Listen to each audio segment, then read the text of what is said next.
Mi nombre es Lina Escolar Cubillos. Me permito presentar este video con el análisis de la película Rebobine por favor de Michel Gondry, año 2008, partiendo de las preguntas orientadoras frente a la identificación de discurso hegemónico, contrahegemónico y arte y educación en esta película. Voy a partir mi análisis desde el texto que construí con mi percepción y observación y reflexión de estos temas en la película. El discurso hegemónico principalmente lo identifico en dos situaciones. La primera, donde se busca demoler el edificio de la videotienda para construir un espacio más comercial, lo cual desde mi perspectiva hace alusión a la cultura del consumo y el comercio por encima de lo patrimonial histórico, entre comillas, que se denuncia al inicio de la película, y por encima de un espacio para la difusión del arte cinematográfico como el videoclub. Los funcionarios imponen un lapso de tiempo al señor Fletcher para desalojar y ser reubicado en una vivienda protegida también impuesta. Y más adelante, cuando él manifiesta querer transformar y reparar el edificio en alguna medida, referencian que debe hacerlo con contratistas oficiales y hacen referencia también a la cantidad de dinero que eso implica y que él claramente no tiene. Aluden al dinero y las normas como una forma de manipulación hacia quien no cuenta con él. Además, le venden el discurso de una supuesta mejora de la calidad de vida derrumbando el edificio. La segunda situación es la historia de Jerry, quien tiene una vivienda no convencional y se ve obligado a vivir junto a la planta. El discurso que referencia la hegemonía es claro cuando él manifiesta que las personas son controladas a través de microondas, los obligan a comprar cosas, a hacer cosas, a aceptar cosas, aludiendo a la televisión, la publicidad, el consumo, el gobierno, el FBI. Alude a la afectación de las ondas en el cerebro y asimismo en la historia de Jerry se alude a que la policía siempre intercepta su casa móvil en las noches, referenciando ese trato de las autoridades frente a las personas de alguna manera vulnerables. Otro punto hegemónico dentro de la historia de este personaje es el momento en que el médico lo revisa y simplemente le da aspirinas para su situación, además diciéndole que le quedan 10 minutos de vida, lo cual alude al pésimo sistema de salud donde no hay un interés real por el bienestar o sanación completa de las personas.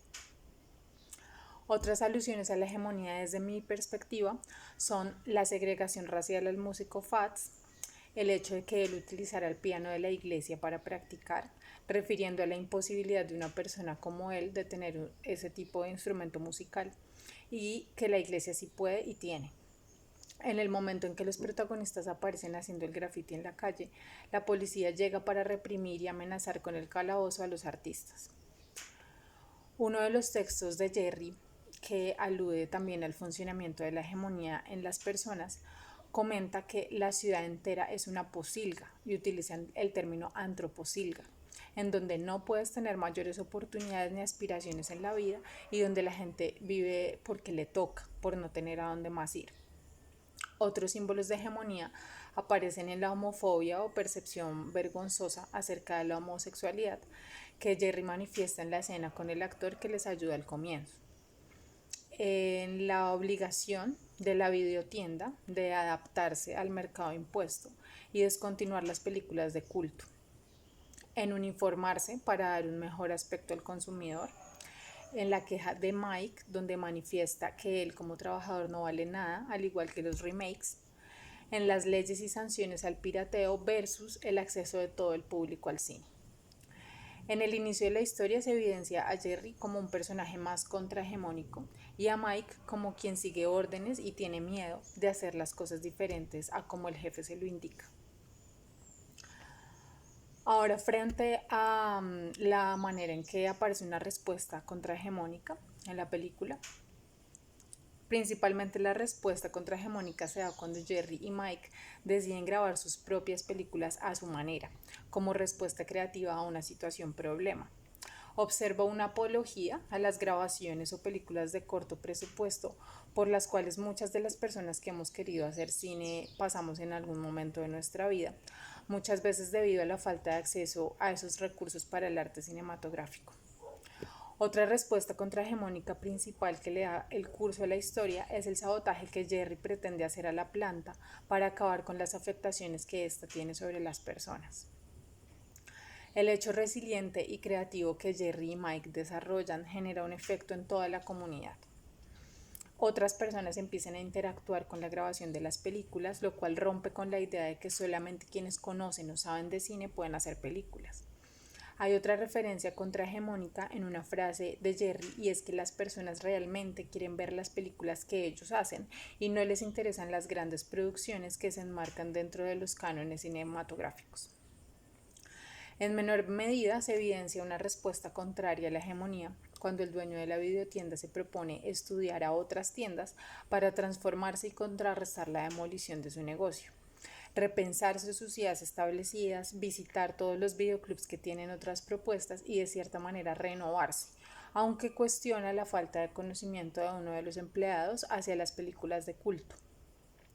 Símbolos como romper el orden alfabético de la ubicación de las películas y la alusión a que todo lo que está ordenado y limpio supuestamente ayuda a combatir la depresión. Se da un ejercicio democrático en una situación problema a través del azar para elegir la película entre los raperos y evitar conflictos.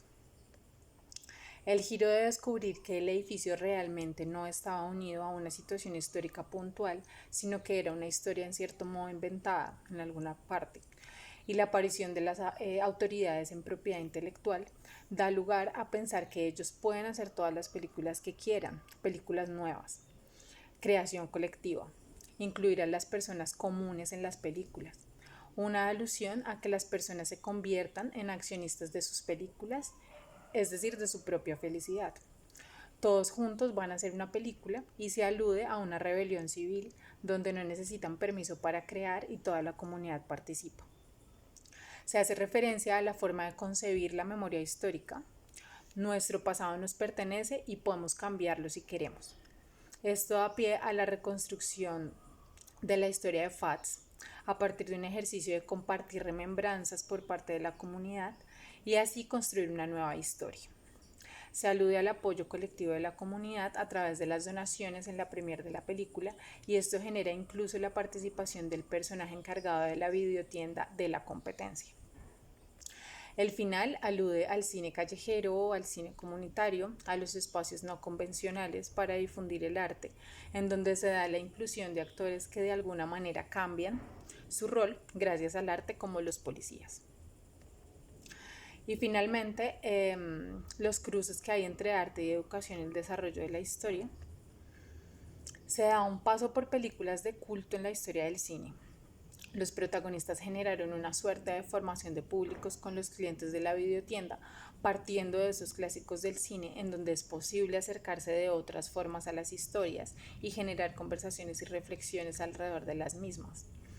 Es importante el ejercicio de memoria cinematográfica de la historia del cine a través de esos clásicos y la oda que el director hace a algunos títulos puntuales.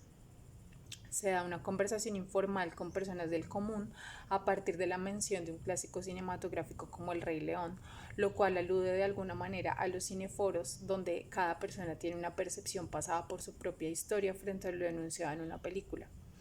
Y se dinamiza un espacio de debate, de intercambio, de reflexión en torno al cine. Hay un espacio para el performance a través del personaje de Robocop, que da lugar a un acercamiento de las personas a las historias de las películas de una manera más dinámica o interactiva.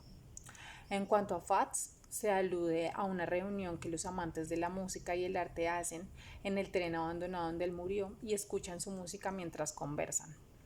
En el espionaje de otras videotiendas se hace referencia a la importancia de conocer y ver el cine como una forma de recomendar o no una película, opinión o pensamiento crítico, y el hecho de que en los tiempos de los videoclubs se generaban conversaciones entre las personas frente a las películas para la escogencia de las mismas, lo cual convertía a esos videoclubs en espacios de intercambio, de encuentro o de aprendizaje del arte cinematográfico.